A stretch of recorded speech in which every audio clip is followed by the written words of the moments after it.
Waktu berpuasa, tuan-tuan dan puan sekalian, kita tengok muka seterusnya.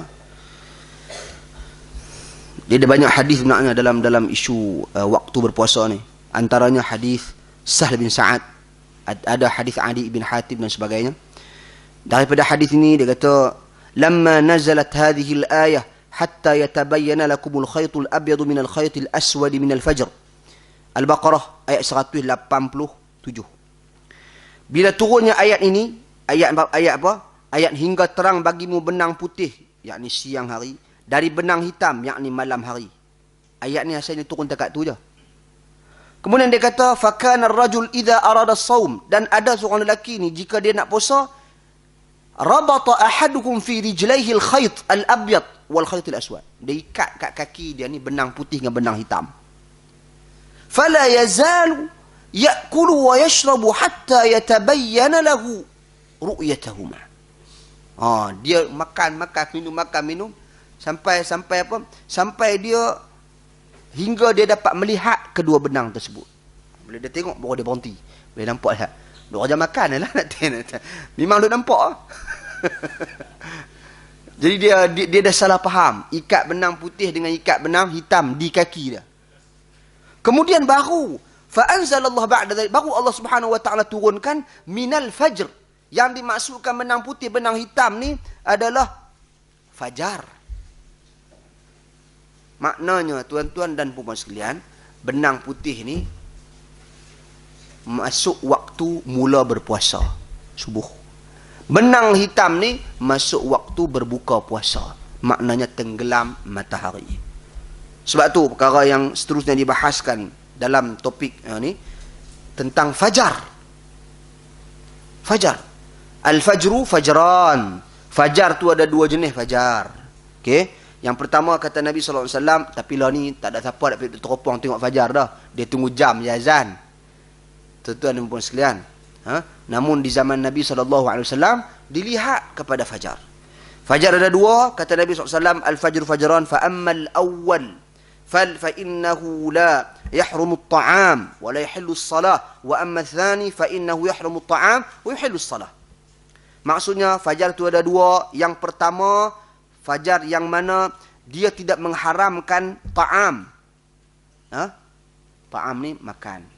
Dan dia tidak menghalalkan salat. Maknanya tak masuk waktu subuh lagi. Fajar pertama. Ini kita nak bahas pasal fajar ni, fajar pertama. Kemudian yang kedua, tuan-tuan dan puan-puan sekalian, dia mengharamkan makan dan dia mengharamkan makan, dia menghalalkan salat. Maknanya kena salat dah pada waktu itu kerana dah masuk waktu subuh. Sebab tu dia panggil ada fajar sadiq dan ada fajar kadhib. Fajar yang betul-betul fajar, maknanya dah masuk waktu subuh dengan fajar tersebut dan haram bagi kita makan. Dan satu lagi fajar yang kadhib, fajar yang tak betul, fajar yang bohong, nampak macam terang, macam cahaya, tapi sebenarnya ia bukan dikategorikan sebagai masuk waktu untuk salat zuhur, salat subuh dan masuk waktu untuk kita memulakan ibadat puasa. Baik. Tuan-tuan dan puan sekalian, sebab itu di dalam hadis yang lain kata Nabi apa? Kulu washrabu wa la yahdiyannakumus sati' al-mas'ad wa kulu washrabu hatta ya'taridu lakumul ahmar.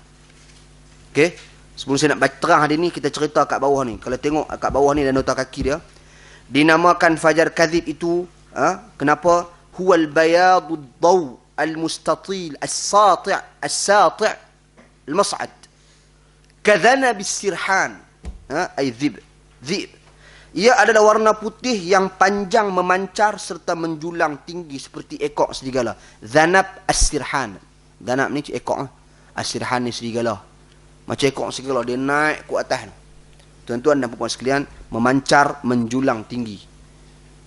Dia macam langit nak pecah. Tuan-tuan dan puan sekalian, yang ni dia panggil fajar. Fajar apa? Kadhib. Bukan masuk lagi waktu subuh. Masa tu masih boleh kita makan. Masa tu masih boleh kita minum. Masa tu kita tak solat subuh lagi. Okey. Dan kemudian dinamakan fajar as-sadiq. Fajar yang betul, ia adalah huwal ahmarul mustatir.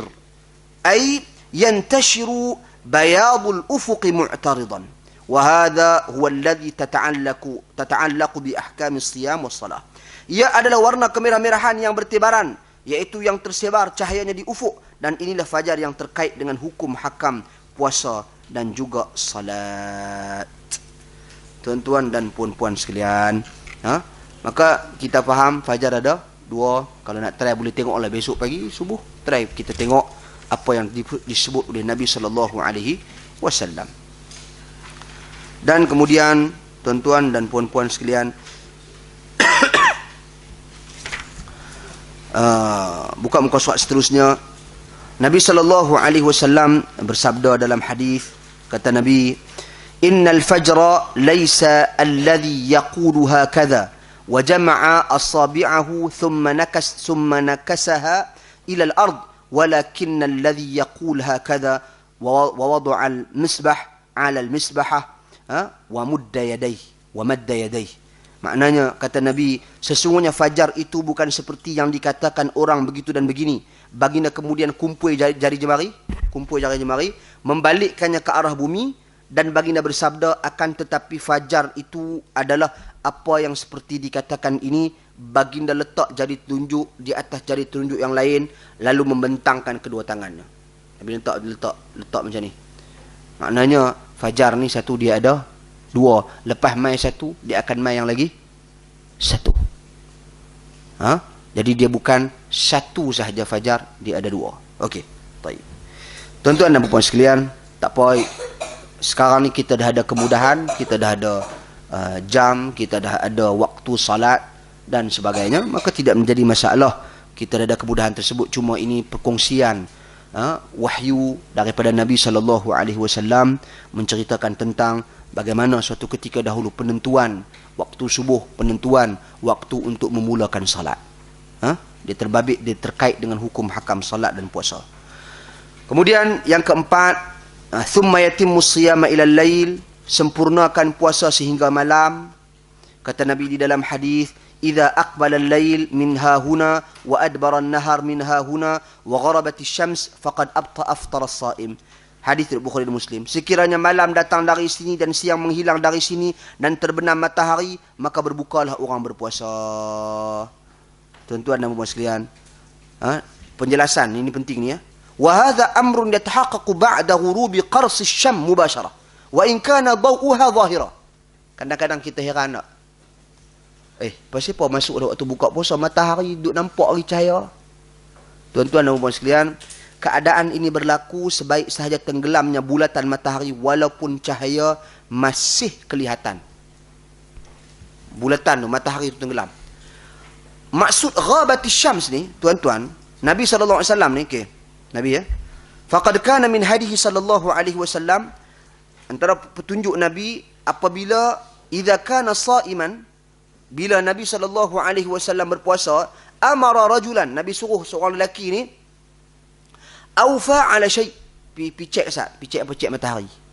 Fa idza qala ghabati syams, bila dia kata matahari dah tenggelam, maka Nabi SAW pun berbuka.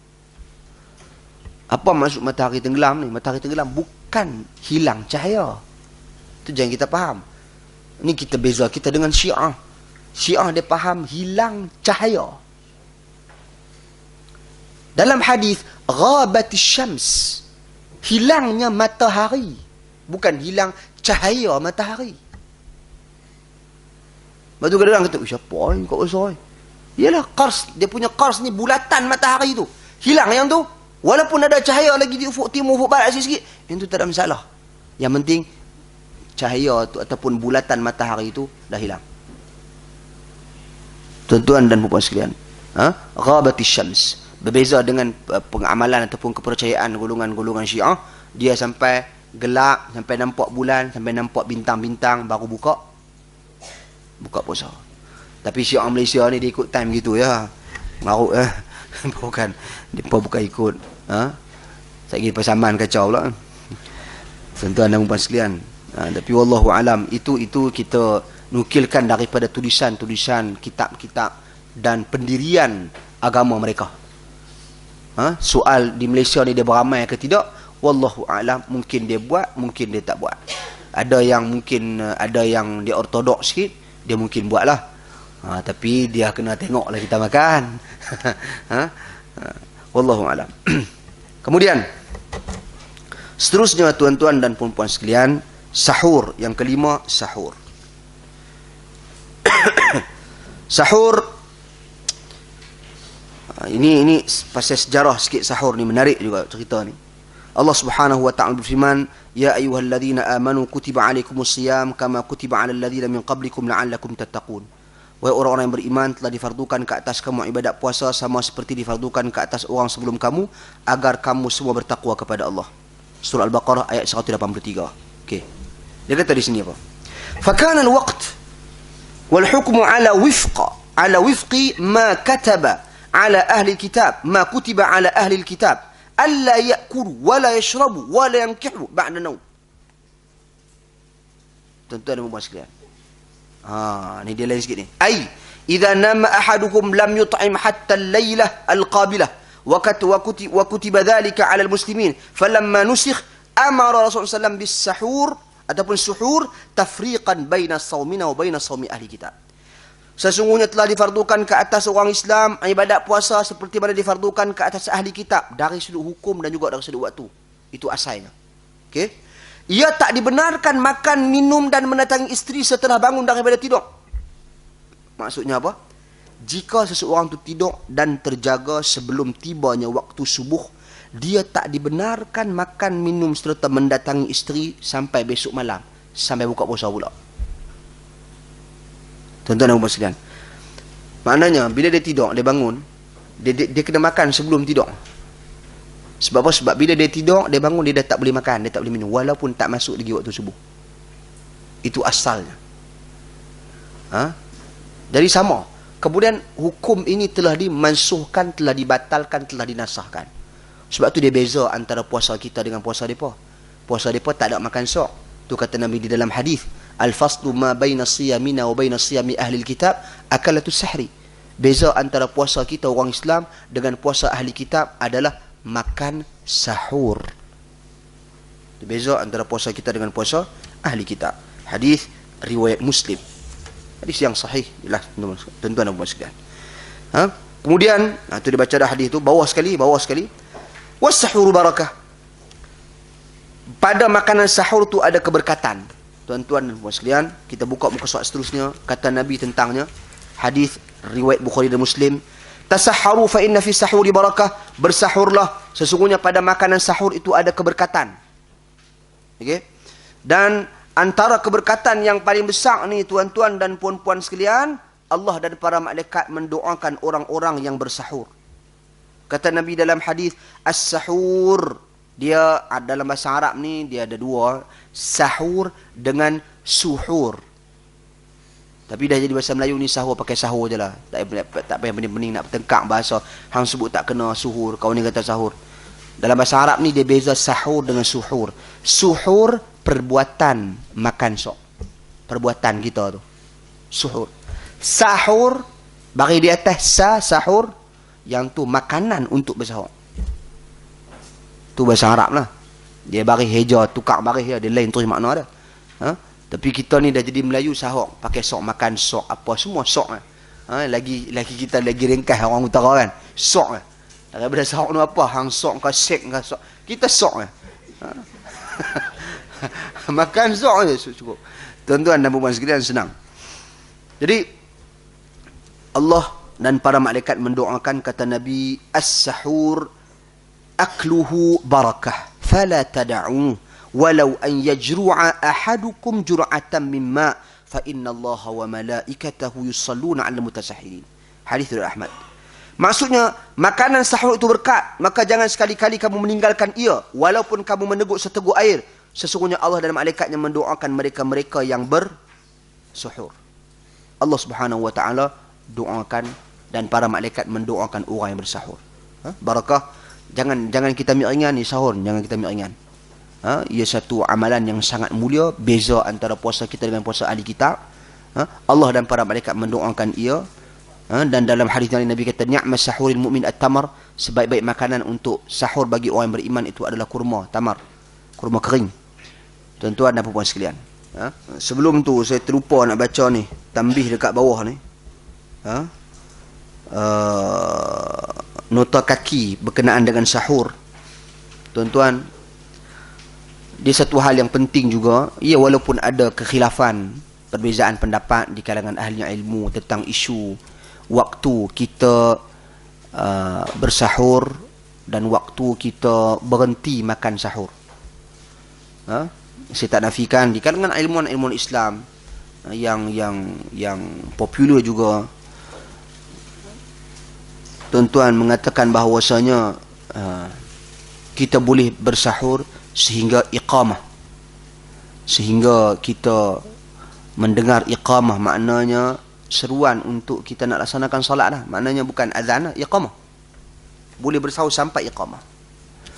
Jadi ini salah satu pendapat dan pandangan. Mungkin ada orang dia pelik dan sebagainya, namun majoriti di kalangan ahli ilmu, jumhur ahli ilmu berpendapat bahawasanya waktu memulakan ibadat puasa itu menahan diri daripada lapar dan dahaga, dia bermula daripada azan subuh.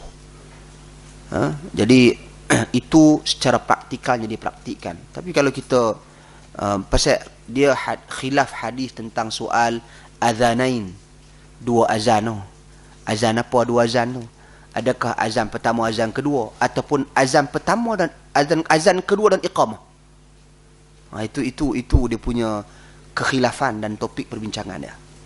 Benda ni luas, tuan-tuan dan puan sekalian. Saya mungkin lebih cenderung kepada dua azan itu adalah azan yang pertama dan azan yang kedua.